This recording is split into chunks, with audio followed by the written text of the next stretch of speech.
Both Breath of the Wild and Tears of the Kingdom now offer a Switch 2 edition, which can be purchased as a new Switch 2 game or updated from the original code via an update patch.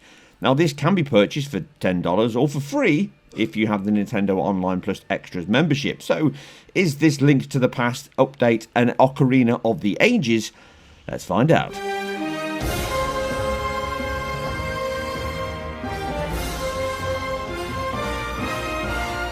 Now, the Switch 2 packs a great deal more horsepower under the larger 1080p screen. An 8-core ARM CPU clocked at approximately 1 GHz, an NVIDIA Ampere-based GPU pushing machine learning, ray tracing cores, and over 3 teraflops of compute in its docked mode. 12 GB of LPDDR5 RAM, 256 GB of fast solid-state storage, 120 Hz HDR VRR screen. Now, all this means older new games should run, look, sound, and play even better than ever. Updated games can take advantage of the new power and features quicker and easier than building brand new games. Both Breath of the Wild and Tears of the Kingdom offer a set of enhancements over the original Switch versions. Starting with the dock screen first, both titles ramp up pixel counts from the previous 1600 by 900 to a new 2560 by 1440, a colossal 2.65% pixel count increase. Best of all, it now also runs at 60 FPS, both docked and handheld, which now targets native 1080p on the screen, a significant increase over the previous 720p output. At launch, you may recall both games used dynamic resolution scaling below those targets, and in the case of Tears of the Kingdom, it used AMD's FSR1 spatial upscaler back to 1080 or 720p, depending on whether it was docked or handheld, with lows of 720p and 576p respectively. Now, Switch 2 likely keeps DRS active in both modes, although I only found counts in its handheld mode of around 1680 by 945p approximately, with most being 1080p and all being native 1440p while docked. And it retains the old spatial AA or FSR1 coverage, rather than being replaced with NVIDIA's DLSS or DLAA. Now, this presents a clearer, more detailed and vibrant image, aided by the HDR screen and output in docked mode if you have a HDR capable panel.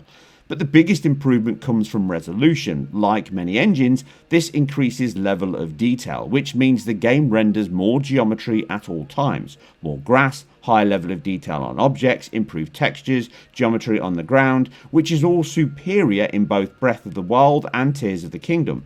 But it is hard to discern how much of that is due to higher resolution and sampling over any increase to the underlying bitmaps. They also look to have backported the FSR1 solution into Breath of the Wild, which does have a sharper, much clearer image overall than the previous version on Switch 1, but some of this is also down to the resolution and increased texture quality.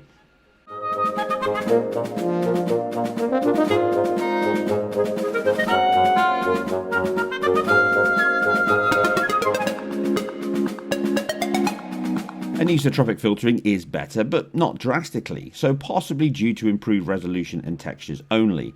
The lack of any improved AA pass or native 4K resolution does mean that edge shimmer and stair-stepping and moire patterns from geometry and grass blades still stand out more so on a 4K screen. DLSS or DLAA would be a good fit here, but due to the lack of any previous TAA, it's likely there wasn't enough input to backport that, having to go back in and insert motion vectors and colour buffers if they weren't already present in the engine, and without TAA that was likely the case. DLSS or DLAA would not be a good fit here anyway due to the lack of high frequency details in the textures and albedo colours which are used often. Aside increased temporal stability, it would not increase detail and have a much higher performance cost. MSAA would be a great fit here as much of the noise is from out and in-surface geometry edges rather than texture details. Side by side, the game is a drastic improvement in all areas, which results in a big leap up in detail, objects, density and quality. You can see on the ground, the grass, the textures, everywhere is sharper, clearer, with more foliage and more grass at any given point. It is no doubt superior over the original Switch versions, both in docked and handheld mode, both from the near 3 times spatial resolution increase and the temporal resolution hike, owing to it now delivering 2 times the frames over the old 30 FPS limit in the same time. But The improvement is certainly not transformative, more refurbished or enhanced, and at first play can fool you that not much has changed until you look a little deeper.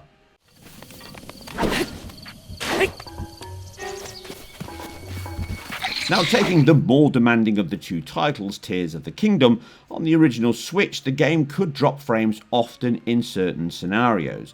The physics engine was often a cause, and generally contention and bandwidth issues could cause prolonged periods of 20 FPS due to these limits and the game running at a double buffered VSync, which limits the engine to only having 2 frames in flight, the one on screen currently and the one being rendered in the back end. With this solution, it causes any delay in frame times beyond 33 milliseconds to hard lock at that next refresh rate, 49.9 milliseconds, which delivers 20 FPS. But in the Switch 2 Enhanced mode, we can now run at 16 milliseconds with the extra GPU, CPU, memory allocation and bandwidth, and these issues are fully resolved and we see a locked 60 FPS from all my tested sections. Now, both of these issues can appear in both Breath of the Wild and Tears of the Kingdom, and they're a combination of bandwidth limitations and or fill rate limitations when the game is heavily swamped with alpha, textures, geometry, and then transparency to try and keep that visibility high. When the camera pulls back using the Ultra Hand, this is the biggest stress on the engine and where we see the prolonged periods of heavy 20 FPS dips on the original Switch 1.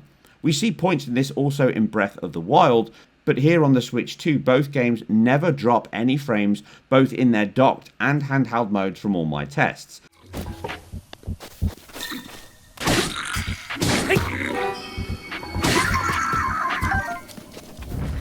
Handheld mode is harder to test, but on the original Switch, both games could still stutter and drop frames due to the same issues in docked mode. Now, these could be longer due to the lower bandwidth and GPU clocks, but were related to the same causes as the docked mode. Now, due to the 30 FPS video limits on the Switch and Switch 2 capture, I have to use external screen capture for FPS analysis. But like dock mode, these same fill rate and bandwidth sections no longer cause bottlenecks here, and a smooth flat 60 FPS is achieved in all my captures and extended play, mirroring the docked mode results. Now, the original Switch versions did have some random bouts of dropped frames, pointing to potential memory or source code issues. With this updated code being based on that, although I only found single frame drops, it may still occur that small bouts of dropped frames could happen in the same scenarios, whatever and wherever they may be in the game or engine source.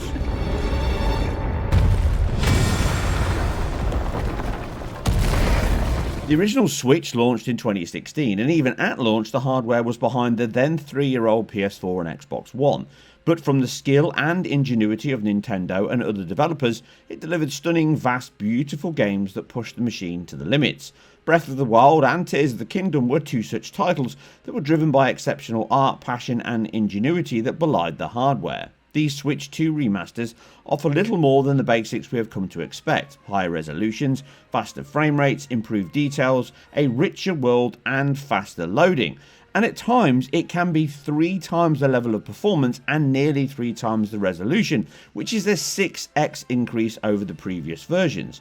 But as good as the upgrades are, specifically in the faster and smoother response to play and much faster loading times, the originals still stand proud in the adage that great hardware does not a great game make. They may be slower, softer and less refined once you go back, but the magic is not lost under the lower quality veneer. However, if you have never played these classics, then the Switch 2 versions offer the best way to explore Link's adventures in the open world and represent a baseline on the Switch 2's potential, offering nigh on 5x the performance of the Switch with a launch updated title bodes well for Nintendo's hybrid sequel.